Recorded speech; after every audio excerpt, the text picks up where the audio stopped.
दुनिया में एक अद्भुत शक्ति है, उस शक्ति का नाम है आशीर्वाद की शक्ति। दुनिया में एक अद्भुत ताकत है और उस ताकत का नाम है दुआ की ताकत। मेरे पास मेरी ताकत है, आपके पास आपकी ताकत है, लेकिन इन दो ताकतों के अलावा भी एक और ताकत है जो हमारे लिए हेल्प का काम कर सकती है, हमारे लिए मददगार बन सकती है। जैसे किसी पंगु व्यक्ति के लिए बैसाखी मिल जाए तो चलने में बहुत आराम मिल जाता है, वैसे ही अगर व्यक्ति अपने साथ दुआ की ताकत, आशीर्वाद की शक्ति अपने साथ जोड़ लेता है तो यह समझो उसे जीने और चलने के लिए बैसाखी मिल चुकी है। अतीत में कभी एक युवक ने भगवान की प्रार्थना की थी और भगवान की प्रार्थना करते हुए कहा था कि भगवान आप हमेशा मेरे साथ रहा करो। भगवान ने कहा भाई मैं तो हमेशा तेरे साथ ही रहता हूं। बोले अगर मैं गलत करता हूं तब भी साथ रहते हो? बोले भाई तुम गलत करते हो तब भी मैं साथ रहता हूं और सही करते हो तब भी मैं साथ रहता हूं। युवक ने इस बात की परीक्षा भी ली, पर उसने देखा कि जब वो रेगिस्तान से गुजर रहा था तो उसने देखा कि उसके साथ साथ में दो पांव और साथ चल रहे हैं। वो चौंका, दो पांव मेरे हैं ये बात तो समझ में आती है, लेकिन दो पांव और किसके हैं? तो देखा, उसने पूछा कौन है भाई मेरे साथ? भगवान ने कहा मैंने कहा था ना मैं तेरे साथ हूं। योगक्षेमम वहम्यहम, मैं तुम्हारे योगक्षेम कुशल क्षेम को मैं वहन करता हूं, इसलिए मैं हमेशा तेरे साथ रहता हूं। उसने पूछा क्या तुम वाकई मेरे साथ रहते हो? बोले दो पांव तुझे मेरे दिखाई नहीं देते? बोले हाँ प्रभु जी दिखाई तो देते हैं। ठीक है, वो थोड़ा और आगे बढ़ा, धूप चिलचिलाने लगी, पांव जलने लगे और जब उसे जलन का अनुभव होने लगा तो उसने देखा कि अभी भी देख तो लूं, जंगल बढ़ता जा रहा है, भगवान मेरे साथ है कि नहीं। इधर देखा, उधर देखा, आगे देखा, पीछे देखा, उसे दो पांव नहीं और तो नजर आए ही नहीं, केवल अपने ही दो पांव नजर आ रहे थे। उसने भगवान से कहा कि भगवान आप तो कहते हो कि मैं तेरे साथ हूं, तो है कहां भगवान? भगवान ने कहा देख मैं तेरे साथ ही हूं। बोले अब पांव क्यों नहीं नजर आते प्रभु जी? बोले भाई पांव अब जो नजर आ रहे हैं वो तेरे नहीं बल्कि मेरे हैं। जैसे ही मैंने अनुभव किया कि मेरा बच्चा धूप में चिलचिलाती धूप में तप रहा है, मैंने झट से तेरी चेतना को अपनी बाहों में ले लिया। अब जो पांव चल रहे हैं वो मेरे हैं, तू तो मेरी गोद में और मेरी बाहों में आया हुआ है। परमात्मा हमारे साथ है। ये कभी भी हम लोग गरूर न करें कि मैं मेरी ताकत से आगे बढ़ रहा हूं। आज अगर कोई अमीर आदमी है वो अपने अतीत को झांक कर देखे तो पता चलेगा कि वो कभी गरीब था, आज अमीर है। तो भाई अमीर क्यों है? अमीर इसलिए है क्योंकि किसी की दुआ ने तेरा साथ दिया है, किसी के आशीर्वाद ने तेरी मदद की है, इसलिए तू गरीब से अमीर बना है।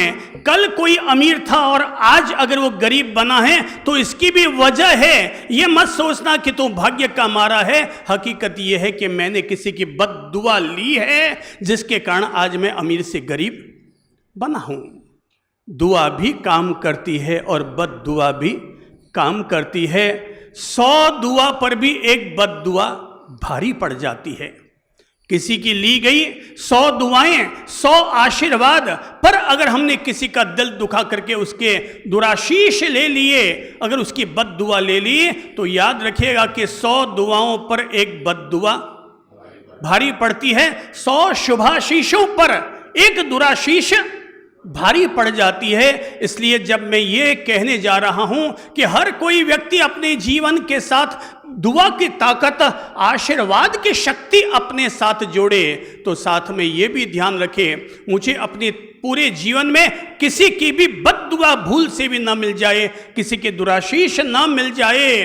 मैं तो मजाक में बोल बैठा, मैं मेरी हेकड़ी में बोल बैठा, मैं मेरे धन और ज्ञान के अभिमान में बोल बैठा, पर वो मेरा बोला हुआ कहीं से भी दुराशीष और बद्दुआ लेकर के आ सकता है। आशीर्वाद जितना मेरा भला करेगा, किसी के दुराशीष मुझे उतना ही पाताल में डाल देंगे। इसलिए सावधान रहें, आगे बढ़ने का भी रास्ता है और नीचे गिरने का भी रास्ता है। मैं पॉजिटिव मैसेज देता हूँ, पॉजिटिव पथ पर जीता हूँ और प्रेरणा देता हूँ कि भाई नेगेटिविटी अपने आप आ जाती है, तुम्हारा प्रयास तो पॉजिटिविटी का ही रहना चाहिए, तुम्हारा प्रयास हमेशा दीप जलाने का ही रहना चाहिए। अब कभी कोई हवा आ जाए और तुम्हारे दीपक को बुझाने का प्रयास करे, वो मेरा नसीब, पर हमारा प्रयास तो हमेशा पॉजिटिव रहना चाहिए। पॉजिटिव सोच हो, पॉजिटिव वाणी हो, पॉजिटिव व्यवहार हो, और हमारी ओर से पॉजिटिव करते हुए भी अगर कभी कोई नेगेटिविटी का सामना करना पड़ता है तो फिर ये क्या है, मेरा नसीब। आशीर्वाद की शक्ति दुनिया में दो चीजें कभी दिखाई नहीं देती है, एक है आशीर्वाद और दूसरा है विश्वास। क्या क्या है? नंबर एक आशीर्वाद और दूसरा विश्वास। ये दोनों हमें दिखाई नहीं देते हैं, लेकिन ये असंभव को भी संभव बना देते हैं, असंभव को भी संभव कर देते हैं। मैंने कभी बचपन में एक रबारी जाति के बच्चे की कहानी पढ़ी थी। कहते हैं कि रबारी का बेटा होगा कोई 16-17 साल का, और रोजाना गायों और भैंसों को चराने के लिए जाया करता था जंगल में। और जब वो जाता तो उसकी मां दोपहरी करने के लिए, दोपहरी का नाश्ता करने के लिए उसे रोजाना मोटा सा एक बाजरी का सोगरा, एक मोटा सा रोटला और अचार साथ में डाल करके और उसे पोटला बांध करके साथ में दे देती। तो गायों भैंसों को चराता, दोपहर में जब उसे भूख लगती तो अपनी पोटली खोलता और रोटी और अचार आराम से खा लेता। तालाब था ही, वहां पर पानी पी लेता और मस्त रहता था। एक दिन की बात है कि जब वो जैसे उसे भूख लगी और उसने अपनी पोटली खोली रोटी खाने के लिए, तो रोटी तोड़ने ही वाला था कि इतने में ही एक और व्यक्ति आया और उसने कहा, भाई भूख लगी है, अगर हो तो कुछ खाने को दे दो। ध्यान से समझिएगा जो कह रहा हूं उसको। उसने कहा एक रोटी दे दो। उसने कहा भाई रोटी तो मेरे पास एक है, पर कोई दिक्कत नहीं, अपन आधी आधी खा लेते हैं, मेरी भी आधी में तृप्ति हो जाएगी और तेरी भी आधी में तृप्ति हो जाएगी। उसने एक रोटी के 2 टुकड़े किए, आधी रोटी उस आने वाले याचक या भूखे व्यक्ति को खिला दिए और आधी रोटी खुद ने खाई, पानी पिया, मस्त हो गए। अगले दिन जैसे वो रोटी खाने बैठा कि 2 लोग आ गए, भाई भूख लगी है, कुछ हो तो दो। बोले आ जाओ भाई, कोई दिक्कत नहीं है, मेरे पास एक रोटी है, 3 टुकड़े कर लेते हैं, एक टुकड़ा तुम खा लो, एक टुकड़ा मैं खा लेता हूं। तीसरे दिन 3 युवक आ गए, तीनों ने कहा भाई भूख लगी है, कुछ खाने को मिलेगा? बोले आ जाओ भाई, मेरी मां मुझे एक रोटी देती है रोजाना नाश्ता करने के लिए दोपहर का, एक के 4 टुकड़े किए, एक टुकड़ा तुम खा लो और एक टुकड़ा मैं खा लेता हूं। पर चौथे दिन गजब की बात, 4 लोग आ गए, बोले भाई भूख लगी है, कुछ खाने को देना। बोले कोई बात नहीं, आ जाओ भाई, मेरे पास एक रोटी है, 4 टुकड़े कर देता हूं, एक टुकड़ा तुम खा लो। बोले तुम क्या खाओगे? बोले भाई मुझे ऐसी कोई घास भूख भी नहीं है, मैं शाम को जाऊंगा तो मेरी माँ मेरी इंतजार कर रही होगी और मुझे वो रोजाना मुझे भरपेट रोटी खाने को दे देती है। चारों ने वो रोटी खाई और रवाना हो गए। पर रवाना जैसे होने लगे, उस लड़के ने उन चारों को अपने करीब बुलाया। बोले भाई एक बात तो बताओ, तुम चारों हो कौन? आए हो मेरे यहाँ रोटी खाइए, पर तुम हो कौन? बोले भाई ये हमारा सीक्रेट है, हम किसी को बता नहीं सकते कि हम कौन हैं। अरे यार मेरी रोटी खा ली और ये भी बताते तुझे तकलीफ हो रही है कि तुम हो कौन? बोले भाई रोटी तो खा ली, अब ठीक है रोटी खाई है, हम पर कर्जा चढ़ गया तो भाई हम बता देते हैं हम यमदूत हैं। तुम यमदूत तो चारों? बोले हाँ हम चारों यमदूत हैं और हम यमराज के यहाँ जॉब करते हैं। जब हमें जॉब करते हुए कहीं जीव मिल जाता है जिसे हमें ले जाना होता है तो हम उसे ले जाते हैं, वहां पर हमें रोटी खाने को मिल जाती है। और जब कहीं कोई जीव नहीं होता लाने के लिए तो फिर हम धरती पर भटकते हैं और कहीं ना कहीं से अपना पेट भर लेते हैं। बोले भाई तुम यमदूत हो तो एक बात बता दो कि मेरी मौत कब होगी? बोले भाई ये तो और ज़्यादा सीक्रेट है, हम किसी हालत नहीं बता सकते हैं। बोले यार तेरे घर का कुछ जाता है क्या बताने में? जानना तो मुझे है, तुझे बताने में कहाँ तकलीफ है। उन्होंने झट से अपनी आंखें बंद की और हवा में ही अपने कंप्यूटर की स्क्रीन ऑन की और खट खट खट और रबारी का बेटा आ गया सामने चित्र और बताया कि भाई जिस दिन तेरी शादी होगी उसी दिन सुहाग रात के दिन जब तुम अपने कमरे की तरफ जा रहा होगा और सीढ़ी पर चढ़ते हुए तुझे सांप के डसने से तेरी मौत होगी। समय बीता, माँ ने जिद की बेटा शादी कर शादी कर, पर उसने कहा माँ मैं शादी नहीं करूंगा। माँ ने जिद पकड़ ली, बेटे ने कहा अब होनहार को कौन टाल सकता है। उसने शादी कर ली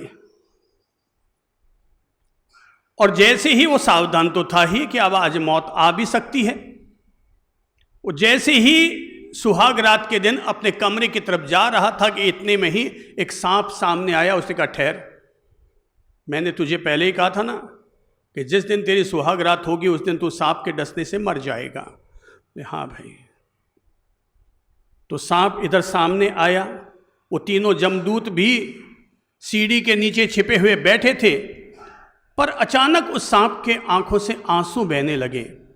तो तीनों यमदूतों ने कहा भाई तू रो क्यों रहा है?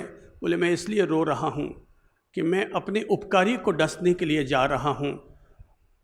इसने कभी मुझे अपनी रोटी छोड़ करके और मेरा पेट भरा है और मुझे उसको डसना पड़ रहा है, मैं रोऊं ना तो और क्या करूं? उसने कहा भाई ये तो हमारा जॉब है, डंक मारना और जीव को ले जाना, ये हमारा जॉब है और अपना जॉब करते हुए हमें कहीं कुछ सोचने की कहाँ ज़रूरत है। बोले नहीं बहुत पीड़ा हो रही है मन में। उन लोगों का संवाद वो युवक सुन लेता है। युवक कहता है मुझे पता है कि आज मेरी मौत होनी है, पर प्लीज़ एक काम करो, मुझे मेरी पत्नी से केवल 5 मिनट के लिए मिल के आने दो, ताकि मेरी मधुर यादों को लेकर के ही वो अपना शेष जीवन जी लेगी। केवल 5 मिनट के लिए मुझे मोहलत दे दो। यमदूतों ने कहा भाई हम टाइम तो आगे पीछे नहीं कर सकते। तो उसने कहा तुम कह रहे हो कि हमने तेरी रोटी खाई है, तो उस रोटी के बदले में 5 मिनट का समय तो मुझे दे ही सकते हो ना। बोले ठीक है जाके आ जाओ। युवक रवाना हो रहा है इधर सीढ़ी पर। दुआ कैसे काम करती है अब समझिएगा। इधर युवक चढ़ रहा है सीढ़ी पर, उधर घर के अंदर वो कमरे में बैठी है उसकी पत्नी, और वो ये सारा संवाद, यमदूतों का संवाद, सांप का संवाद और उसके पति का संवाद सुन रही होती है। और उसके मन में आता है ओह तो अब मेरे पति का स्वर्गवास होने वाला है, मैं तो अब बाल विधवा हो जाऊंगी इत्यादि। उसके मन में कई तरह के आक्रोश पैदा होते हैं। पर तभी वो सुनती है नीचे से एक गर्भवती महिला गुजर रही होती है और वो आवाज़ देती है भाई बहुत भूखी हूँ, बहुत भूखी हूँ, अगर कोई हो सके तो मुझे 2 रोटी खिला दो। मुझे अगर खिलाओगे तो तुम्हें 2 जीवों को जिंदा रखने का पुण्य अवसर मिलेगा, मुझे भी और मेरे पेट में रहने वाले बच्चे को भी। मैं बहुत भूखी जा रही हूँ। बात भले ही पुरानी होगी, पर उस महिला के मन में आता है अब भाई मेरा पति तो मरने वाला है। मेरी माँ ने मुझे घर आते समय ये 3 तरह की मिठाई और 4 परोठे और सब्जी भिंडी की मेरे साथ में डाल के दी है। अब मिठाई मैं तो खा नहीं पाऊंगी, एक काम करती हूँ, अब मेरा तो रोटी मुंह से निगल ही नहीं पाऊंगी, तो इस गर्भवती महिला को, इस गरीब महिला को मैं रोटी दे देती हूँ, वो अपनी साड़ी के पल्ले में वो सारा खाने का पैकेट भाता बांधती है और खिड़की से नीचे उतार देती है। वो महिला खाना लेती है, एक गुलाब जामुन खाती है, आहा सुकून मिला, तृप्ति आई। उसने कहा, बाई भगवान थारो सुहाग अमर रहे, भगवान थारो सुहाग अमर रखे। उसने फिर एक और मिठाई का पीस लिया, आहा भगवान थारो चूड़ो चांदलो अमर रखे। वो फिर तीसरा कौर खाने लगी, तीसरा कौर फिर खाया, फिर कहा, बाई थारो सुहाग अमर रहे। फिर चौथा कौर खाया और कहा, भाई तो सदा अखंड सौभाग्यवती रहे। वो इस तरह से दुआ करती जा रही है, एक एक कौर खाती चली जा रही है। ये केवल कुछ सेकंड का ही ये सारा घटनाक्रम होता है और इतने में ही वो जिधर से जो जो सुहाग अमर रहे सुहाग, वो जैसे जैसे कह रही है, उधर अचानक उन यमदूतों के कंप्यूटर के स्क्रीन पर झट से संदेश आता है, स्टॉप स्टॉप स्टॉप स्टॉप। सांप चौंकता है, तीनों यमदूत चौंकते हैं, ये स्टॉप स्टॉप हमारे स्क्रीन पर कैसे आ चुका है? बोले, भाई अपन में से कोई भी व्यक्ति न तो इस युवक को मार सकता है, न इसकी पत्नी को विधवा कर सकता है। बोले, क्यों? बोले, इसके साथ में किसी और की इतनी ज़बरदस्त दुआ उस तक भगवान तक पहुंच रही है कि यमदूतों की पहुंच अब इस व्यक्ति तक नहीं हो सकती, यमदूतों की पहुंच यहाँ तक नहीं हो सकती। चारों यमदूत वहाँ से गायब हो जाते हैं और तब एक गर्भवती महिला को खिलाई गई वो रोटी, वो मिठाई, एक अमर सुहाग का वरदान, एक अमर सुहाग का आशीर्वाद हमारे साथ लेकर आती है। यह कहानी बताती है कि आई हुई मौत को भी टाला जा सकता है अगर किसी भी व्यक्ति ने अपने जीवन में इस तरह की महान दुआएं अपने जीवन में हासिल की है। तो कहते हैं कि पत्थर कठोर होता है, लेकिन पत्थर से भी ज्यादा मजबूत लोहा होता है जो पत्थर को तोड़ देता है। कहते हैं कि लोहा मजबूत होता है, लेकिन लोहे से भी ज्यादा मजबूत आग होती है जो लोहे को भी पिघला देती है। कहते हैं कि आग बहुत मजबूत होती है, लेकिन आग से भी ज्यादा ताकतवर पानी होता है जो आग को भी बुझा देता है। पानी ताकतवर होता है, पर पानी से भी ज्यादा ताकतवर इंसान होता है जो पानी को भी पी जाता है। इंसान बहुत ताकतवर होता है, पर इंसान से भी ताकतवर मौत होती है जो पलक झपकते ही इंसान को उठा के नीचे पटक देती है। पर उस मौत से भी ज्यादा ताकतवर दुआ होती है जो आई हुई मौत को भी वापस टाल सकती है, आई हुई मौत को भी वापस भेज सकती है। दुआ में कोई न कोई इतनी ताकत तो होती ही है कि जिसके चलते एक डॉक्टर भी अगर अपना ऑपरेशन करके आ जाए, सर्जरी करके आ जाए, और जैसे ही सर्जरी करके ऑपरेशन थिएटर से बाहर आता है, लोग पूछते हैं, साहब कैसे कैसे? बोले, साहब मैंने अपनी तरफ से कोशिश कर ली है, अब तो दुआ काम आएगी। आप तो प्रभु जी से प्रार्थना करो, आपके जो इष्ट प्रभु हैं, जो गुरु शक्ति हैं, उनसे प्रार्थना करो, अब तो वो ही उसे बचा पाएगी। एक इंसान भले ही डॉक्टर बनकर देवता भी क्यों ना बन जाए, पर उसकी भी अपनी सीमा है। इससे बढ़कर अगर कोई असीम चीज है तो वो दुआ की ताकत है, वो आशीर्वाद की शक्ति है, वो दुआ की ताकत है, वो आशीर्वाद की शक्ति है। और हम लोग दुआ लेने में कंजूसाई बरत जाते हैं। हमें लगता है भाई कमाने जैसी चीज तो पैसा है, वो दुआ कोई कमाने जैसी चीज थोड़ी है। पर आपको बता दूं, जिसने बहुत दुआएं ली है, जिस बहू ने अपनी रुग्ण सासू मां की सेवा करते हुए उनकी दुआएं ली है, उसकी 7 पीढ़ियां फलती और फूलती हैं।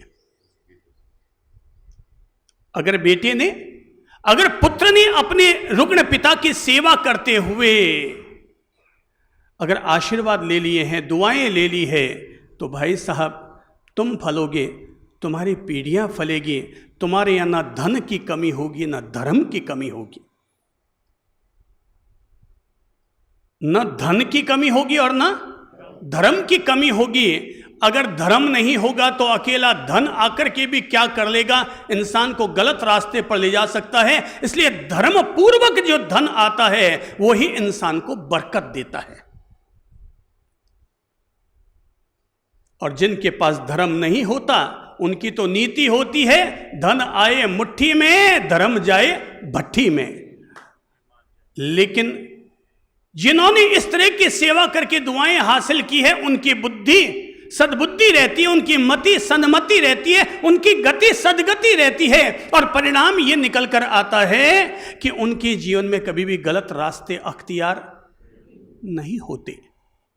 दुआएं पाने के सैकड़ों रास्ते हो सकते हैं, कोई एक ही तरीका नहीं होता है कि इस रास्ते से दुआएं मिलती हैं। पर बुनियादी तौर पर अगर हम 3 बातें अपने साथ जोड़ लेते हैं तो ये 3 बातें भी हमें बहुत ढेर सारी दुआएं हमें दे सकती हैं।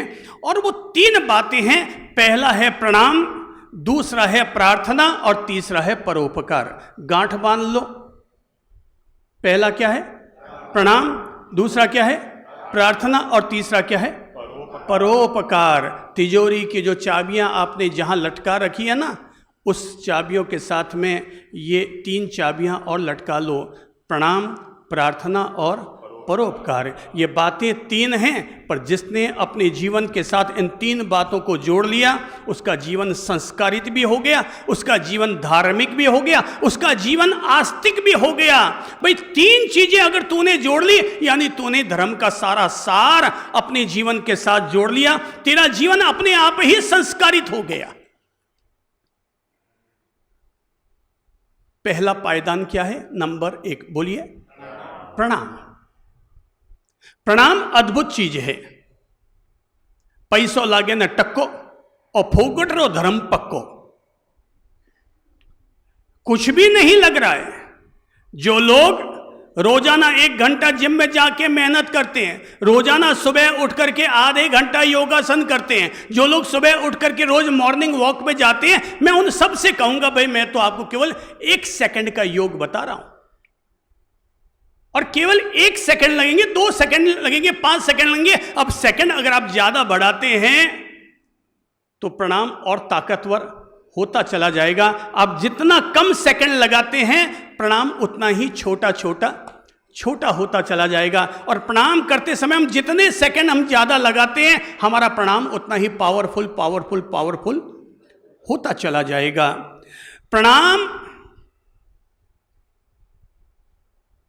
शीतलता लाता है।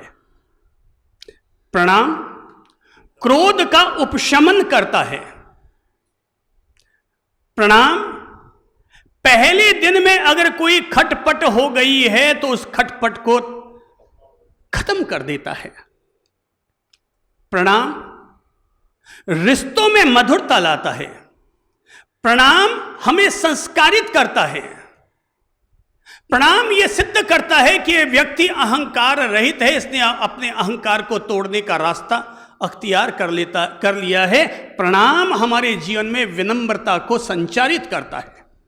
प्रणाम एक अनुशासन है, प्रणाम एक प्रेम है, प्रणाम हमारे सिर पर आशीर्वाद है। यह सच है कि किसी को भी 2 हाथ दिखाकर 4 लोगों की भी दुआएं नहीं ली जा सकती, पर हाथ जोड़कर तो हजारों लोगों की दुआएं अपने जीवन के साथ जोड़ी जा सकती हैं। जीवन का सबसे मधुर गुण है कि आप सबके साथ प्रणाम भाव के साथ पेश आएं और न कि हाय हेलो करके हम लोग अपने मधुर मिलनसारिता का अंत कर दें। हम बड़े प्यार से मिलें, लेकिन हमारी मुद्रा कैसी होनी चाहिए? आप बड़े हैं तब भी, आप छोटे हैं तब भी, हमारी मुद्रा हमेशा प्रणाम की रहनी चाहिए।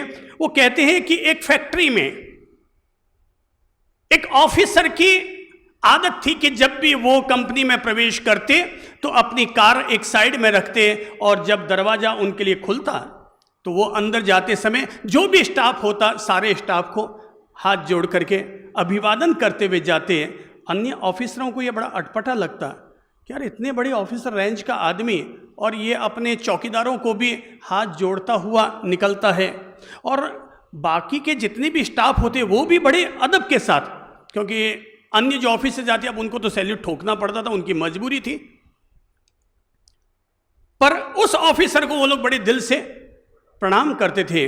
कहते हैं कि कई दिन जब ऐसे बीते होंगे तो एक दिन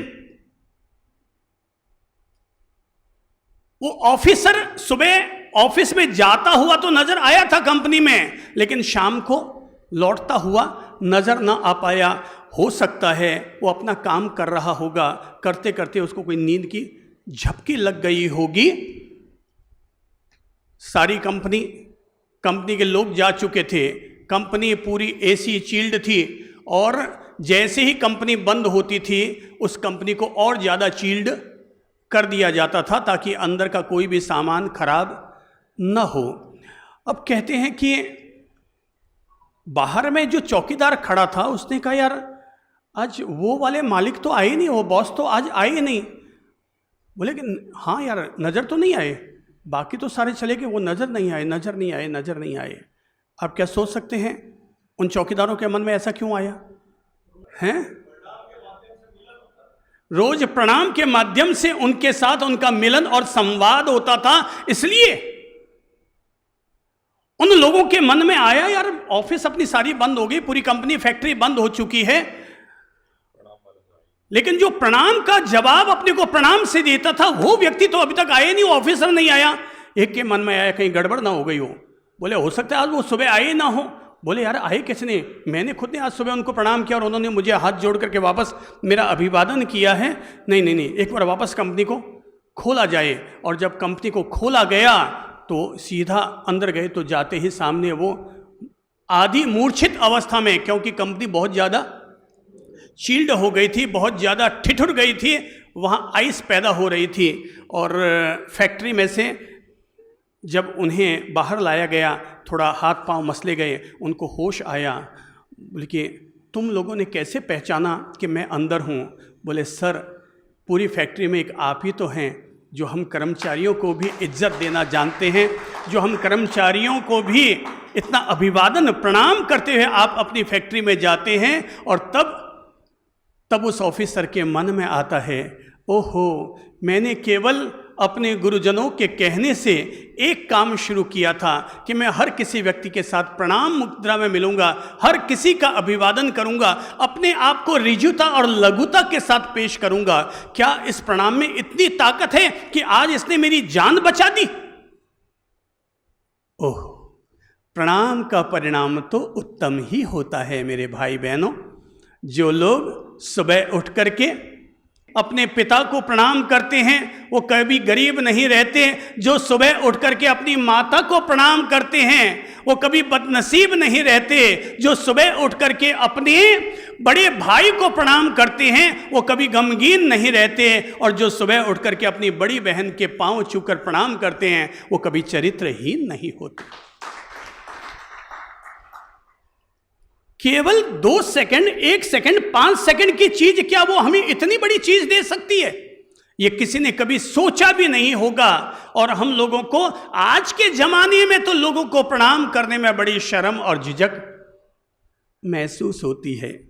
हाँ, ये जो बहुएं होती है ना, जब शादी होके आती है तो सभी बेटियां सासू जी के, ससुर जी के सुबह उठ करके पांव छूती है। वो 10-15 दिन तो ये क्रम चलता है, फिर 5वें दिन से छुट्टी हम इसलिए कर जाते हैं क्योंकि हमने प्रणाम के महत्व को आज तक जीवन में समझा नहीं कि प्रणाम हमारे जीवन में किन किन चीज़ों को चरितार्थ कर देता है, मेरे संस्कार को बताता है। मेरा प्रणाम मेरी विनम्रता को प्रदर्शित करता है, मेरा प्रणाम मेरी धार्मिकता को प्रदर्शित करता है, मेरा प्रणाम आपके प्रति रहने वाले सम्मान को प्रकट करता है।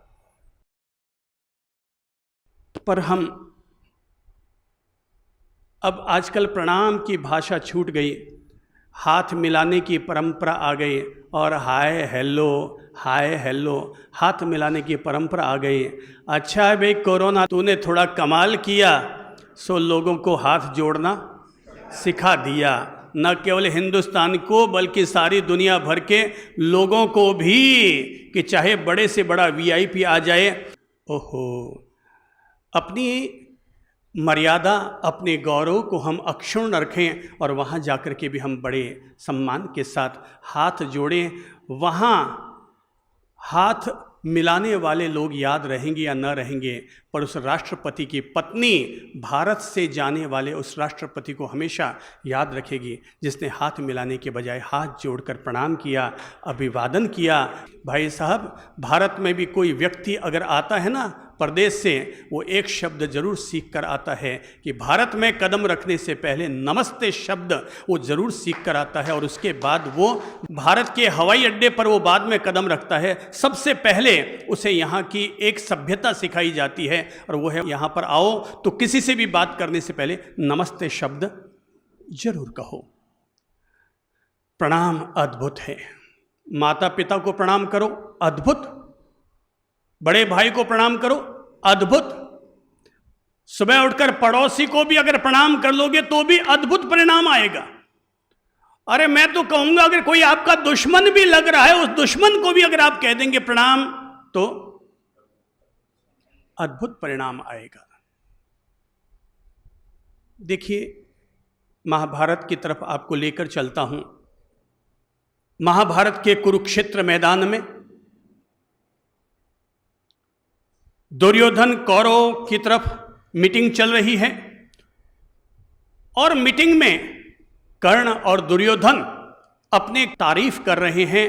तब भीष्म पितामह कहते हैं, भाई क्यों तारीफ कर रहे हो? तुम लोग कोई पांडवों का मुकाबला करने में समर्थ थोड़ी हो। देखा नहीं है विराट युद्ध में किस तरह से तुम सब लोगों के उत्तरीय वस्त्र अकेला अर्जुन उतार करके लेके चला गया था? तुम लोग उसका कुछ भी बिगाड़ पाए थे? तुम लोग पांडवों की उनकी कोई तुलना कर सकते हो? अब रह रह कर भीष्म पितामह पांडवों की तारीफ कर रहे थे तो दुर्योधन को बड़ा बुरा लगा, और उसने भीष्म पितामह को जितना सुनाना था सारा दे सुना डाला। तो उसकी उन चोट मारती बातों को सुनकर भीष्म पितामह आखिर उद्विग्न हो गए, और उन्होंने कहा, मैं 5 पांडवों का वध करूंगा। अब दुर्योधन कर्ण सबको अंदर में संतुष्टि हो गई कि भीष्म पितामह ने अगर प्रतिज्ञा कर ली है तो भीष्म पितामह अपनी प्रतिज्ञा विचलित नहीं होते।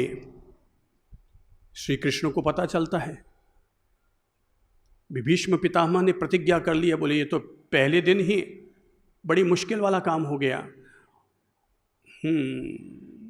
दुनिया में बुद्धिमानी की इसलिए जरूरत होती है, केवल बड़ा आदमी बनना काफ़ी नहीं होता है, बुद्धिमानी की जरूरत होती है। इसलिए मैं कहता हूँ हर आदमी को ऋजु प्राज्ञ होना चाहिए, हृदय से सरल और बुद्धि से तेजस्वी।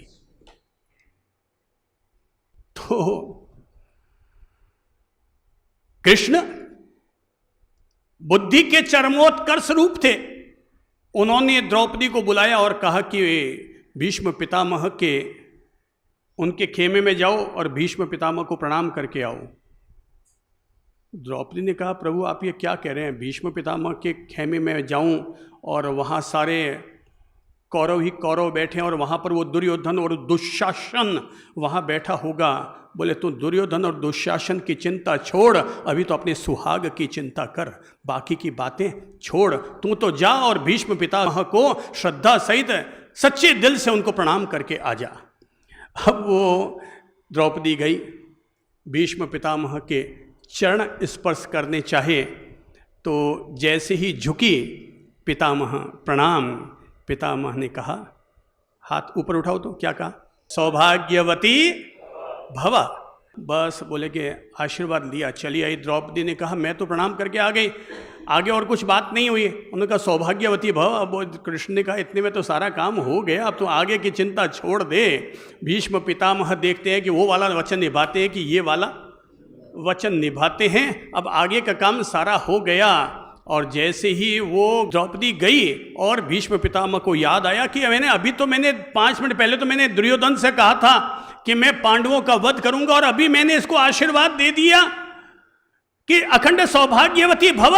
तो अब मुझे उसको दिया हुआ वचन याद रखना है, या मुझे मेरे द्वारा दिए गए आशीर्वाद मुझे याद रखना है मुझे किसकी लाज रखनी है। और तब वो धर्म पूर्वक विचार करते हैं और धर्म पूर्वक विचार करके कहते हैं मुझे मेरे द्वारा दिए गए आशीर्वाद की मुझे लाज रखनी चाहिए। और तब भीष्म पितामह मन ही मन निर्णय कर लेते हैं मैं इसके सुहाग को खंडित नहीं करूंगा। कहते हैं कि जब युधिष्ठिर कुरुक्षेत्र के मैदान में बिल्कुल आमने सामने हो जाते हैं, गीता का निर्माण हो चुका है, अर्जुन को जो उपदेश देना था सारा उपदेश दिया जा चुका है, और जैसे ही पांचजन्य शंख फूंका जाता है और गांडीव की प्रत्यंचा चढ़ाई जाती है कि तभी युधिष्ठिर कहते हैं ठहरो, युद्ध शुरू करने से पहले ठहरो, मेरा रथ आगे ले चलो। युधिष्ठिर अपना रथ आगे लेकर चलते हैं। सारे कौरव और पांडवों में खलबली मच जाती है, सम्राट ये कर क्या रहे हैं? युद्ध शुरू होने से पहले ही कौरव सेना की तरफ अकेले बढ़ रहे हैं और बीच में पहुंचकर तो उन्होंने अपना रथ रुकवा दिया, जूते भी खोल दिए, जूती खोली, शस्त्र रखे, भाला रखा, तलवार रखी, तीर तलवार रख करके नियत्ते कौरव सेना की तरफ बढ़ने लगे। दुर्योधन हंसने लगा, ओ तो युद्ध शुरू होने से पहले ही आत्मसमर्पण करने के लिए चला आ रहा है, मुझे पहले ही पता था कि अब पांडव हमारी इतनी विशाल सेना को देख करके आत्मसमर्पण करने के लिए मजबूर हो जाएंगे। भीष्म पितामह ने कहा देख तो सही है क्या करने आ रहा है, ये पांडव मर सकते हैं पर आत्मसमर्पण नहीं कर सकते, इनको मैं भली भांति जानता हूं, तुम क्या जानो इनको। और तब युधिष्ठिर आते हैं, भीष्म पितामह के रथ के पास आते हैं, अपने घुटने टेकते हैं और जैसे ही घुटने टेक करके हाथ जोड़ना चाहते हैं भीष्म पितामह समझ जाती है क्या करने आया है। भीष्म पितामह अपने रथ से नीचे उतर कर आते हैं और वो आते ही कहते हैं पितामह प्रणाम, और जैसे ही कहते हैं पितामह प्रणाम, हाथ अपने आप शीश के ऊपर आ जाता है और कहते हैं विजयी भव, और झट से कह देते हैं विजयी भव। वो गुरु द्रोणाचार्य के पास भी जाते हैं युधिष्ठिर और वहां भी जाकर के जब प्रणाम करते हैं फिर वहां से वही आशीर्वाद मिलता है विजयी भव। फिर आते हैं कृपाचार्य के पास, उनको भी प्रणाम करते हैं और वही आशीर्वाद मिलता है विजयी भव। वो दुर्योधन ये सब देख करके चकरा जाता है, युद्ध मेरी तरफ से लड़ रहे हैं और विजय की कामना दुश्मन पक्ष के लिए की जा रही है। तो वो चिल्लाता है पितामह पर। तब पितामह कहते हैं जो काम इसने किया वही काम अगर तुम भी कर लेते तो तुम्हें भी यही आशीर्वाद तेरा बड़ा भाई युधिष्ठिर यही आशीर्वाद देता विजयी भव। पर तुम में इतनी विनम्रता कहाँ, तुम में इतनी सरलता कहाँ? अगर इतनी विनम्रता और सरलता होती तो आज ये युद्ध की नौबत ही नहीं आती। तुम में अगर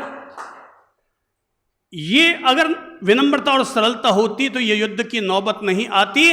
हाँ, प्रणाम का परिणाम अद्भुत होता है। तो भाई ये प्रणाम का परिणाम है, अपने आप को क्या बना लो। अभी दो घटनाएं जब देखने को आई तो हिंदुस्तान के सुप्रीम कोर्ट के प्रमुख जज के रूप में जब लाहौटी जी की नियुक्ति हुई तो वहाँ उन्होंने राष्ट्रपति से शपथ लेते हुए, जब शपथ पूरी हो गई तो शपथ लेकर के वो पूरी भरी सभा में, पूरे भरे हुए भवन में, सामने उनकी पूज्य माँ, बूढ़ी माँ बैठी थी, वो खड़े होकर आए, घुटने टिकाए और घुटने टिकाकर उन्होंने अपनी पूज्य माँ को प्रणाम किया। सारा देश उन पर गौरव करने लगा। कुल मिलाकर के बात तो ये कहना चाहूँगा भाई देखो विनम्रता, एक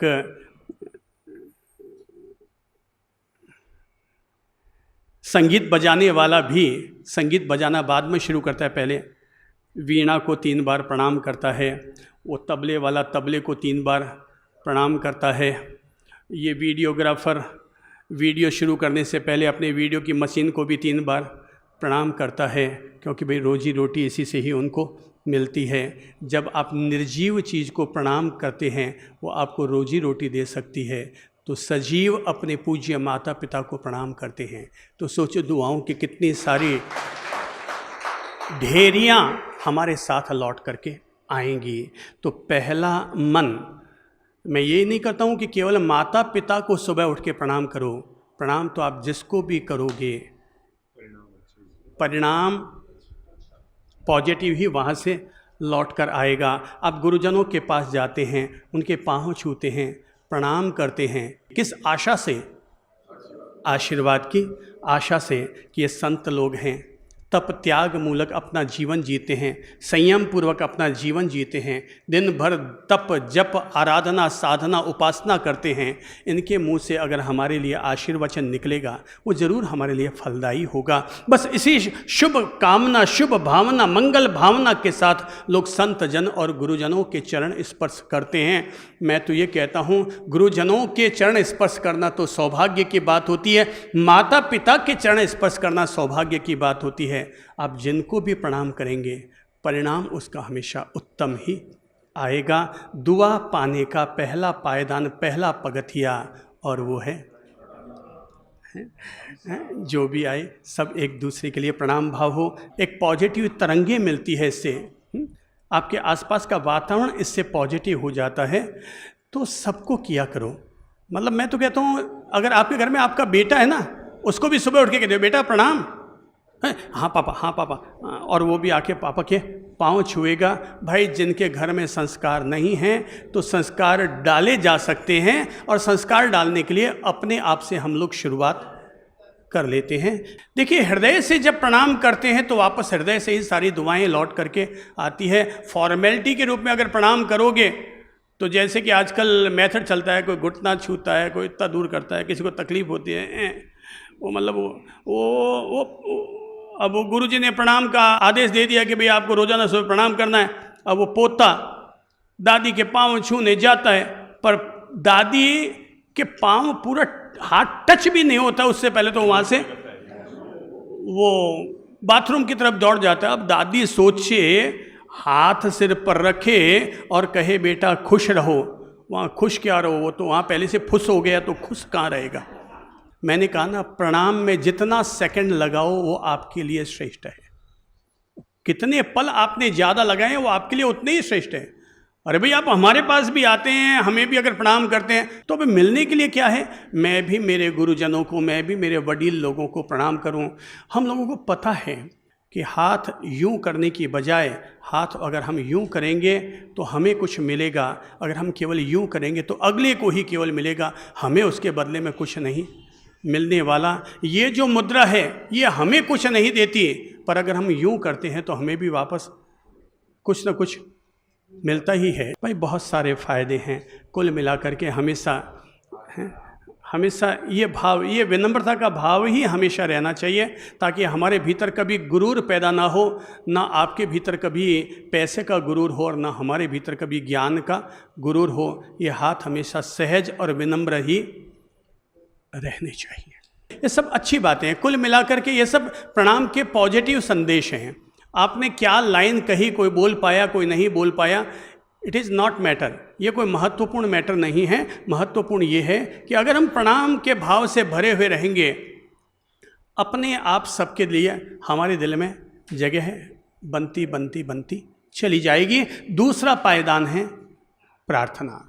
पहला पायदान दुआ पाने का, प्रणाम, और दूसरा पायदान है प्रार्थना। मुझे ऐसा लगता है कि हर किसी व्यक्ति को अपने दिन का ताला प्रार्थना की चाबी से खोलना चाहिए।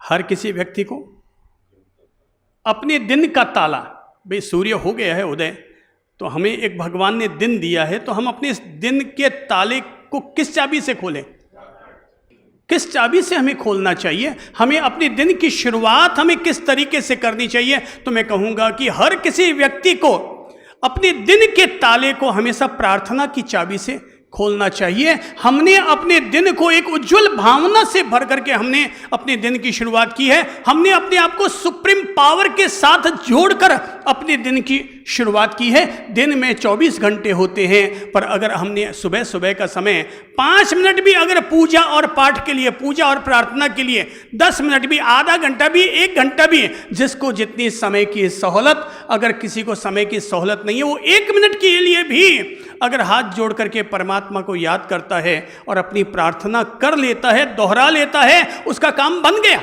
अगर आप 24 घंटा में से 1 घंटा पूरा निकाल रहे हैं परमात्मा के लिए तो अति उत्तम, पर अगर ऐसा नहीं भी कर पा रहे हैं तो आधे घंटा ही निकाल लो। आधे घंटा नहीं निकलता तो 5 मिनट निकाल लो, 5 मिनट नहीं निकलता तब भी 1 मिनट ही निकाल लो। पर अपने दिन की शुरुआत हमेशा प्रार्थना के साथ करो। अपने दिन का ताला हमने प्रार्थना की चाबी से खोला है। हमने अपनी बुद्धि तो लड़ाई, हमने परमात्मा की ताकत को भी साथ में जोड़ लिया और अपने दिन के ताले को हमने खोल लिया है। हृदय के साथ अगर हम प्रार्थना करेंगे, हमारी प्रार्थना अवश्य पूरी होती है। कोई व्यक्ति नमाज अदा करते हुए अपने दिन की शुरुआत कर रहा है, कोई व्यक्ति चर्च में जाकर के जीसस को याद करते हुए अपने प्रार्थना की शुरुआत कर रहा है, कोई व्यक्ति मंदिर जी और जिनालय में जाकर के पूजा करके अपने दिन की शुरुआत कर रहा है। आप कहाँ जा रहे हैं इससे कहीं अधिक महत्वपूर्ण है आप क्या करते हुए अपने दिन की शुरुआत करते हैं। ये बहुत महत्व रखता है। जैसे शरीर के लिए भोजन की ज़रूरत होती है, ऐसे ही आत्मा के लिए प्रार्थना की ज़रूरत होती है। सफलता पाने के लिए कर्म अगर कामधेनु है तो प्रार्थना पारसमणि है। सब लोग अंडरलाइन कर लो। सफलता पाने के लिए कर्म अगर कामधेनु है तो प्रार्थना पारसमणि है। अपने दिन की शुरुआत हमेशा प्रार्थना के साथ करो, परमात्मा को याद करो और परमात्मा को याद करते हुए आप अपने दिन की शुरुआत करो। आप चाहे संस्कृत में आपको प्रार्थना अच्छी लगे, आप संस्कृत में बोल सकते हैं। आपको प्राकृत या इंग्लिश में प्रार्थना करनी अच्छी लगती है, उसमें कर लीजिए।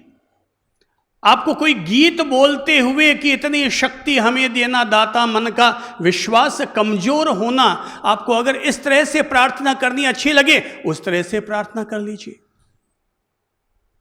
वरना सबसे अच्छा है आप रोजाना एक रटी रटाई प्रार्थना ना बोलें, बल्कि रोजाना अपने दिल में जो भाव उमड़ते हैं वो भाव परमात्मा के समक्ष अपनी ओर से समर्पित करें।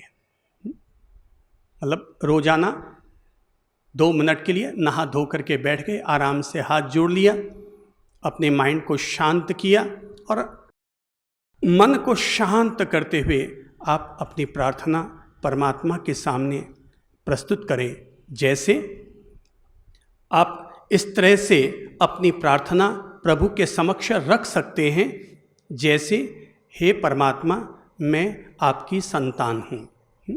मैं थोड़ा थोड़ा बोलता जा रहा हूँ, आप उसको अपने मन में दोहरा भी सकते हैं।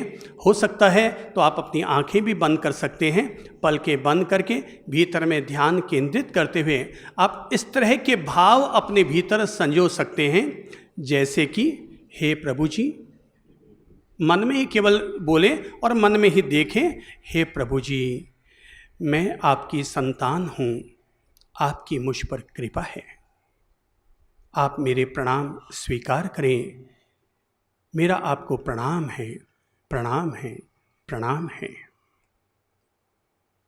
हे प्रभु जी आप मेरे हृदय को प्रकाशित करें,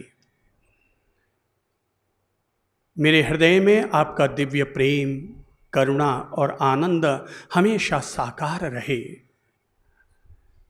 मेरे हृदय से हमेशा औरों के लिए भलाई और परोपकार की भावना ही हमेशा पैदा होती रहे। प्रभु जी से आप प्रार्थना करेंगे, हे प्रभु जी मेरा मन निर्मल रहे, मेरे भीतर हमेशा उत्तम और सकारात्मक विचार उठे। हे प्रभु जी मैं मन से किसी का भी बुरा ना चाहूँ। मेरे प्रभु मेरी बुद्धि हमेशा आपके दिव्य ज्ञान से प्रेरित रहे, आप मेरी बुद्धि को हमेशा अपनी तरफ बढ़ाते रहें ताकि मेरे भीतर ज्ञान की स्थिति बनी रहे। मेरे प्रभु मेरी वाणी से हमेशा मृदु और मधुर शब्दों का ही प्रयोग हो। अगर कभी मुझे किसी के कठिन शब्दों का सामना करना पड़े तो उस समय मैं मौन रहूं। विपरीत वातावरण बन जाने पर भी मैं स्वयं को सहज और शांत रखूं। मेरे प्रभु जी मेरे हाथों से हमेशा सत्कर्म होता रहे, अच्छे कार्य मेरे हाथों से होते रहें, मैं हमेशा औरों की भलाई और सेवा के लिए अपने हाथों का उपयोग करता रहूं। मेरे प्रभु जी मुझ पर कृपा करते रहें कि मेरे कदम हमेशा नेकी की राहों पर चलते रहें। मेरे प्रभु जी मेरा धन, इसका हमेशा सदुपयोग होता रहे, मेरे द्वारा किसी को पीड़ा ना पहुँचे, मैं खुद भी खुश रहूं और दूसरों को भी खुशी देता रहूं। प्रभु आपकी कृपा अपार है, आपकी शांति अपार है, आपका ज्ञान अपार है। आप मुझे अपना पात्र बनाएं, मैं आपकी संतान हूँ, मुझ पर आपकी कृपा बनाएं। मेरे प्रभु आपको कोटि कोटि धन्यवाद, धन्यवाद, धन्यवाद। बस सच्चे दिल से इस तरह के भाव लेते हुए हम अपनी प्रार्थना प्रभु जी से कह सकते हैं। हमने एक एक अपने विशेष केंद्रों को भगवान की प्रार्थना के द्वारा चार्ज करते हुए हमने हृदय को, अपने मन को, अपनी बुद्धि को, अपने हाथों और पाँवों को, सभी को हमने एक पवित्र भाव दशा के साथ जोड़ते हुए भगवान से हमने प्रार्थना संपन्न कर ली, ताकि हमारा पूरा जीवन धन्य हो और हमारे द्वारा भी दूसरों का जीवन धन्य होता रहे। कुल मिला करके आप प्रार्थना के साथ अपने आप को जोड़ें। मैं भी प्रार्थना में विश्वास रखता हूँ, मेरी सांसों में मेरी प्रार्थना बसती है। मैं तो अपने दिन की शुरुआत ही श्री प्रभु शरणम से करता हूँ, और यहाँ तक कि अगर कोई हमें प्रणाम भी करते हैं तो मैं बिल्कुल तटस्थ रहता हूँ। मैं उनको वापस जवाब में यही कहता हूँ, श्री प्रभु शरणम, आपने हमें प्रणाम किए हैं, आपके प्रणाम श्री प्रभु को प्राप्त हो। मैं तो तटस्थ हूँ। मैं दुनिया के इतने सारे प्रणाम लेकर ये ऋण मैं कहाँ चढ़ाऊँगा? इतने सारे लोग रोज़ मुझे प्रणाम करते हैं, ये सारा मुझ पर ऋण चढ़ जाएगा। अगर इतने लोगों के लिए अगर मैं वापस दुआएं लौटानी शुरू करूंगा तो मेरे पास तो इतनी दुआएं नहीं हैं, पर परमात्मा के 1000 हाथ हैं। मैं तो श्री प्रभु शरणम कहता हूँ। भाई तुझे प्रभु की शरणागति मिल जाए और उसके 1000 हाथ हैं, वो अपने आप तेरा भला भला भला करें, तो अपने आप को तटस्थ कर लेते हैं। पर मैं तो ये मानकर चलता हूँ, मैं भी मेरे दिन की शुरुआत भी प्रार्थना से करता हूँ और दिन का समापन भी प्रार्थना के साथ करता हूँ। भाई परमात्मा को बसेरा दोगे तो ये तो हमारे हाथ से अच्छे काम हो पाएंगे। परमात्मा को अगर हमने अपने दिल में नहीं बैठा रखा है, अगर हमने अपने भीतर में कंस को, रावण को, दुर्योधन को, ऐसे आतताइयों को अगर हम बैठा कर रखेंगे तो भाई साहब फिर हमारा जीवन धन्य कैसे होगा, सार्थक कैसे होगा? हम फिर कोई रिश्वतखोर बन जाएगा, कोई चोर बन जाएगा, कोई लुटेरा बन जाएगा, कोई कुछ बन जाएगा। पर जिसने अपने दिल में भगवान को बैठा कर रखा है, उसको पता है भाई कोरोना आ गया, लोगों की स्थिति अभी विचलित हो गई है, मुझे इस समय लूटना नहीं चाहिए, मेरा परमात्मा मेरे साथ है, मुझे औरों की मदद करनी चाहिए। जिनके पास अपना धर्म कर्म है, जिनके पास अपनी नैतिकता है, अपनी मॉरलिटी है, उन लोगों ने लोगों की खूब मदद की है, बहुत मदद की है। अभी पिछले 2 सालों में कोरोना काल में बहुत सारे लोगों ने बहुत मदद की है। लोगों ने पूरे देश भर में, पूरी दुनिया भर में लोगों ने करोड़ों रुपये अपने निकाले हैं और लोगों की, जनता के हितों के लिए लगाए हैं। ये कोई सामान्य बात है? पूरी दुनिया 2 साल तक सबके ही धंधे बंद हो गए, सभी लॉकडाउन से गुजर रहे थे, पर न तो भुखमरी फैली, न लूटपाट मचा, कोई तरह की नेगेटिविटी नहीं आई। किस वजह से? कि जिनके लोगों में दिल था और दिल में आत्मा और भगवान थे, उन्होंने दुनिया की खूब मदद की। उसके चलते ये दुनिया पूरी सुरक्षित रह गई, वरना कोरोना ने कोई कसर थोड़ी छोड़ी थी। पर अच्छे लोगों की उस रहमत के कारण लोगों ने एक दूसरे की खूब मदद की है और कंधे से कंधा मिलाकर, ये कोई मामूली बात है कि 70 हज़ार की एक कंसंट्रेटर मशीन, ऑक्सीजन की मशीनें देश भर में इतनी लाकर के लोगों ने रख दी कि ले जाओ, कोई मरना नहीं चाहिए, हर किसी व्यक्ति को जीवन मिलना चाहिए।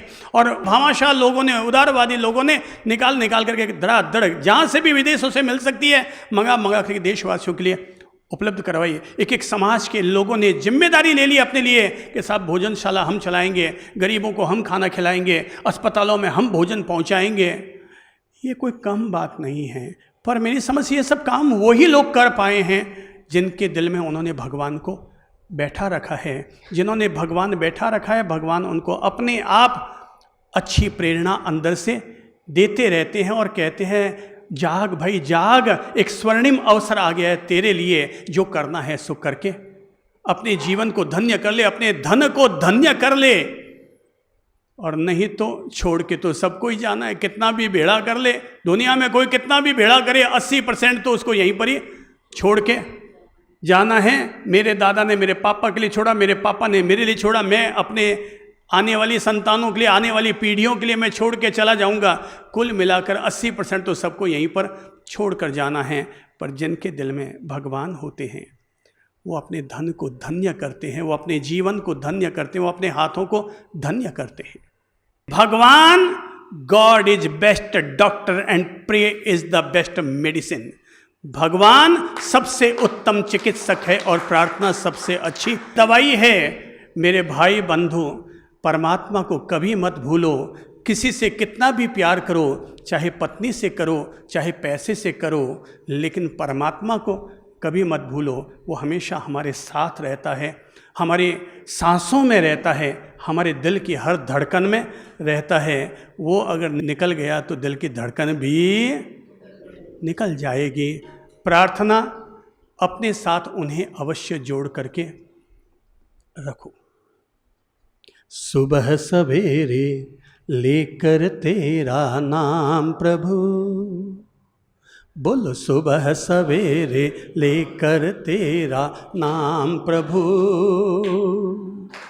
करते हैं हम शुरू आज का काम प्रभु, हाँ करते हैं हम शुरू आज का काम प्रभु। हाथ जोड़ो और आंखें बंद करके सच्चे हृदय से प्रार्थना करो और बोलो सुबह सवेरे लेकर तेरा नाम प्रभु, बोलो बोलो सुबह सवेरे लेकर तेरा, करते हैं हम शुरू आज के काम प्रभु, हाँ करते हैं हम शुरू आज के काम प्रभु। शुद्ध भाव से तेरा ध्यान लगाएं हम, बोलो शुद्ध भाव से,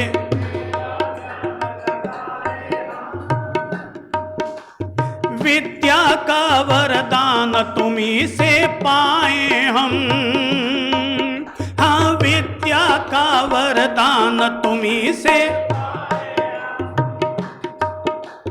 विद्या का वरदान तुम्हीं से पाए हम।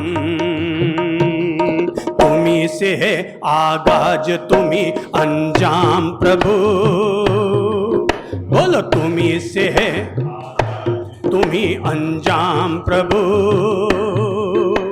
करते हैं हम शुरू आज के काम प्रभु, हाँ करते हैं हम शुरू आज के काम प्रभु।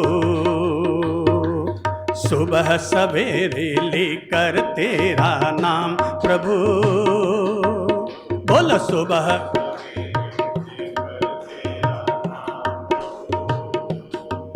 हाँ करते हैं हम शुरू आज के काम प्रभु, हाँ करते हैं हम शुरू आज का काम प्रभु।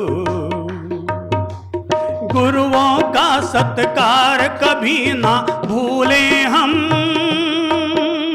गुरुओं का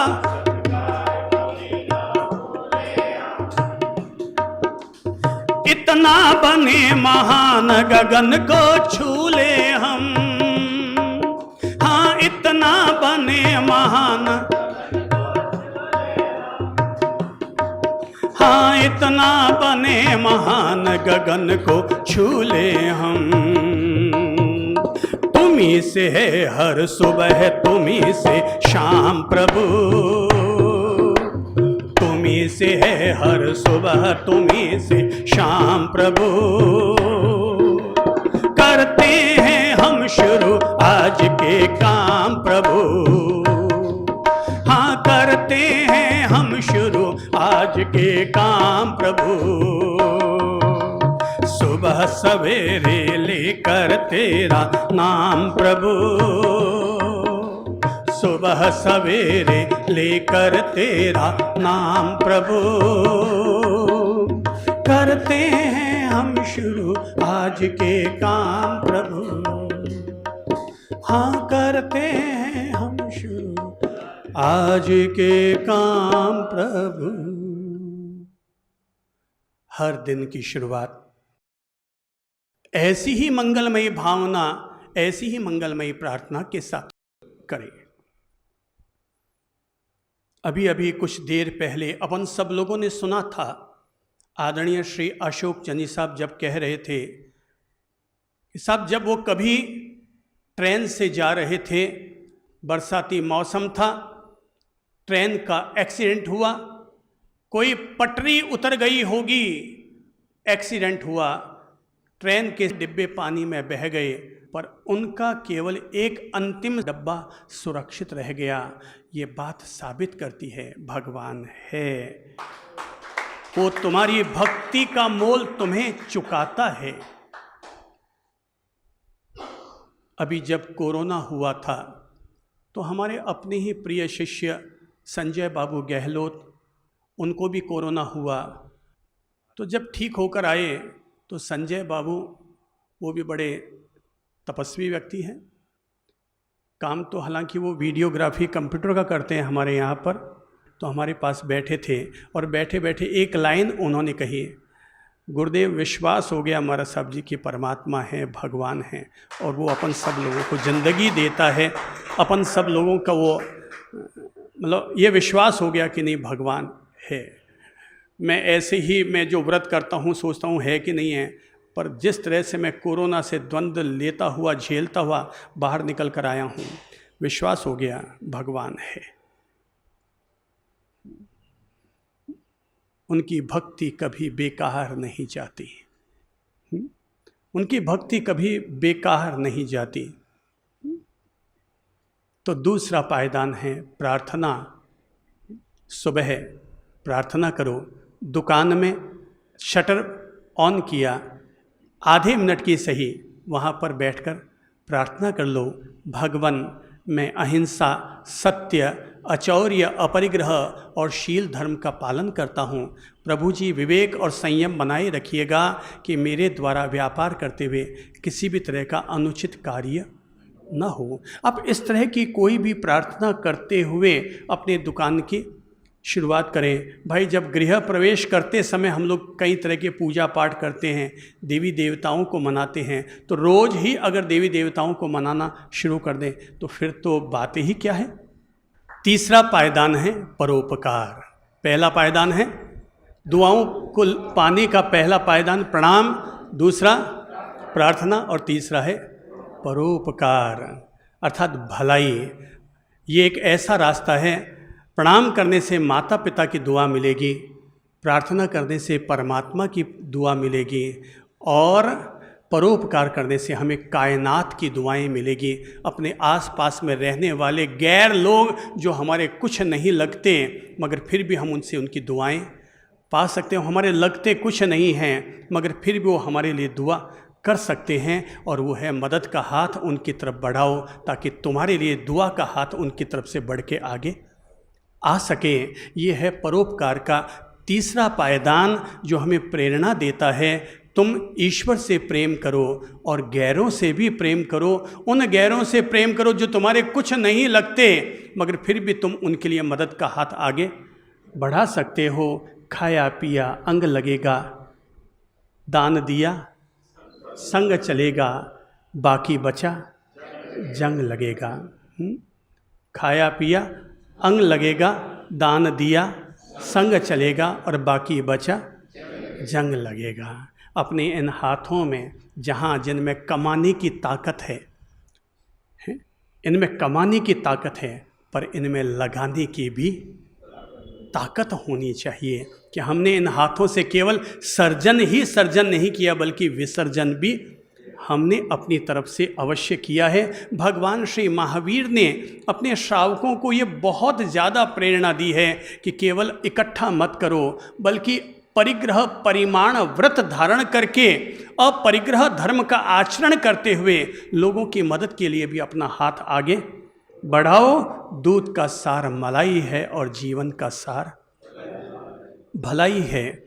अभी जब आदरणीय तलरेजा साहब ने खड़े होकर के कहा कि मेरी अब केवल एक ही तमन्ना है, आज मेरी 85 साल की उम्र हो चुकी है, मुझे भगवान केवल 2 साल और दे दें। वो 2 साल किस लिए मांग रहे हैं? वो इसलिए मांग रहे हैं ताकि जो कार्य मैं ज़िंदगी भर न कर पाया हूँ उनको अब आने वाले 2 सालों में मैं कर दूँ।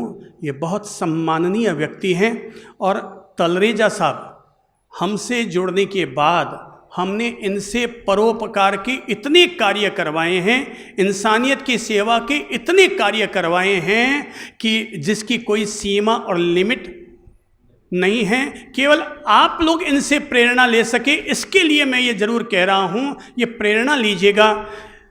हमने इनसे कहा कि आपके पास ज़मीनें कितनी हैं? बोले वहाँ इतने बीघा है, वहाँ इतने बीघा है, वहाँ इतने बीघा है। तो मैंने कहा एक काम करो, आप अपना कौन सा खेत दे रहे हैं? बोले जो आप कहो। तो मैंने कहा बड़ा खेत कौन सा है? बोले 20 बीघा वाला बड़ा खेत है। मैंने कहा 20 बीघा खेत में अब गायों के लिए घास उगाओ, गायों के लिए, जीव जंतुओं के लिए घास और अनाज उगाने का काम शुरू कर दो, जो आज्ञा। और इन्होंने अपने 20 बीघा ज़मीन, हमें तो कुछ लेना है नहीं, हम तो हर तरह से निर्लिप्त निष्प्रिय जीवन जीते हैं, पर इन्होंने उस आज भी 15 बीघा ज़मीन पर केवल गौ माताओं के लिए घास ही उगाता हूँ। हमारे संपर्क में आने के बाद इन्होंने पाँव में चमड़े के जूते चप्पल पहनने भी इन्होंने छोड़ दिए हैं। पर्स, बेल्ट, कोई भी चीज़ चमड़े की नहीं रखते हैं। भगवान अहिंसक लोगों पर गौरव करते हैं, फिर चाहे वो किसी भी पंथ, परंपरा या जाति कौम का क्यों ना हो। हम लोग अहिंसक लोगों से प्रेम करते हैं, फिर वो किसी भी परंपरा का क्यों ना रहे, इससे क्या फ़र्क पड़ता है। वो हर अहिंसक हमारा भाई है, दुनिया का हर अहिंसक हमारा भाई है, और हर हिंसक व्यक्ति करुणा का पात्र है। और भगवान से अनुरोध करते हैं, प्रभु जी आप हमारी प्रार्थना सुनें, उसे भी अहिंसा का पथ प्रदान करें, उसकी बुद्धि को निर्मल और विनम्र बनाएं, सद्बुद्धि दें ताकि उसकी भी बुद्धि अच्छी हो। हमने इनसे कितने करोड़ के ट्रस्ट बनवा दिए कि अब मानवता के काम के लिए लगा दो। दादा आपके बेटे को ज़रूरत नहीं है, बच्चों को ज़रूरत नहीं है, इतनी फैक्ट्रियाँ चल रही है, इतने सब धंधे चल रहे हैं, तो आप अपनी संपत्ति चैरिटी के काम में लगा दो, कुछ ऐसे भलाई के काम कर जाओ। भाई हम जब जाएंगे बाकी दुनिया खाली हाथ जाती है, पर जिन्होंने पुण्य कार्य किए हैं अपने जीवन में, प्रेरणा लेने जैसी बात है अपन सभी लोगों के लिए, दुनिया भर के लोगों के लिए, कि हमारे इन हाथों से हमेशा भलाई का काम होता रहे। ये दाता ने हमें दिया है तो तुम देवता बनो। देवता कौन है? जो देता रहता है उसको देवता कहते हैं। दाता ने हमें दिया है तो देवता बनो। अब जिनके पास भाग्य नहीं है वो लेवता है, केवल लेना लेना लेना जानते हैं। अब चूँकि अपने समय हो रहा है, इसलिए अपन लोग केवल एक बात इतनी सी ज़रूर जोड़ लेते हैं कि मेरे इन हाथों से हमेशा परोपकार, भले कार्य होते रहें, चाहे फूल पाखुड़ी हो, चिपटी चिपटी भर जितना ही हो, लेकिन रोज़ हमारे हाथों से कुछ न कुछ होते रहना चाहिए। कुछ नहीं होता, सुबह सुबह गाय के लिए 2 रोटी बना दो, किसी जीव जंतु के लिए 2 रोटी बना दो, 2 रोटी कुत्ते के लिए बना दो, या 2 रोटी किसी भूखे आदमी को खिलाने के लिए बना दो। एक बात ध्यान रखना, जो महिला रोज़ाना 4 रोटी किसी गरीब भूखे के लिए और गाय माता के लिए निकालती है, वो महिला अगर उसके यहाँ पर जेठ का बेटा अगर आएगा तो उसको कभी भूखा नहीं रखेगी। जो गाय को भी भूखा रखना पसंद नहीं करती तो अपने जेठ या देवर के बेटे को कैसे भूखा रख सकती है? वो उसका भी दुगुना लाड करेगी। यहाँ दिल अपने आप ही करुणा से भर जाता है जो ऐसे परोपकार के कार्य करते हैं। तो आप चाहे रोटी बना सकते हैं, कुछ नहीं होता। आप अपने सुबह घर में जो चाय बनाते हैं, 1 कप चाय प्लास्टिक के थैले में बांध दो और जब आपके पतिदेव अपने ऑफिस के लिए निकल रहे हैं उनको दे दो। रास्ते में कोई भी भूखा मिले उसे बोलना भैया तेरी गिलास निकाल, उसमें वो चाय डाल दो, प्लास्टिक को डस्टबिन में डालो, आप अपने दुकान की तरफ चले जाओ। पर आप जो दुकान जा रहे हैं ना, तो साथ में केवल बैग नहीं ले जा रहे हैं, उस बैग के साथ में उसकी दुआ भी अपने साथ लेकर के जा रहे हैं। भाई बहुत छोटे छोटे कार्य होते हैं जिनसे अपन भलाई के काम कर सकते हैं। अगर आपके पास 2 पैसे हैं, आप किसी विकलांग व्यक्ति के लिए, अगर वो बेसहारा है तो आप विकलांग व्यक्ति को पाँव दिला सकते हैं, कृत्रिम पाँव, जयपुर फूट दिला सकते हैं महावीर विकलांग सेवा समिति वालों के, आप उनको जूते दिला सकते हैं, आप उनको ट्राइसिकल दिला सकते हैं, आप किसी स्कूल में जाकर के अपनी तरफ से 10 वृक्ष लगा सकते हैं, आप कहीं पर भी जाकर के आप 10 ट्यूबलाइट देकर के आ जाओ। भाई स्कूल के एक एक कमरे में एक ट्यूबलाइट, एक एक बल्ब लगा दो। भलाई करने का बस केवल भाव होना चाहिए, फिर रास्ते तो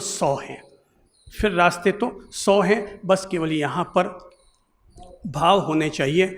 एक बात याद रखो, जिस भी व्यक्ति ने ये 3 पायदान अपने जीवन के साथ जोड़ लिए, बोल लो, नंबर 1 प्रणाम, नंबर 2 प्रार्थना और नंबर 3 परोपकार। ये 3 पायदान, ये 3 पाथेय, ये 3 पगथिये जिसने अपने जीवन के साथ जोड़ लिए, परमात्मा के घर से भी, जन्म देने वाले माता पिता के द्वारा भी और दीन दुखियों के द्वारा भी, चारों तरफ से हमारे पास एक ग्रेस बरस रहा है, एक एनर्जी हमारे पास आ रही है, और उसी एनर्जी का नाम है दुआ की ताकत, आशीर्वाद की शक्ति। श्री प्रभु।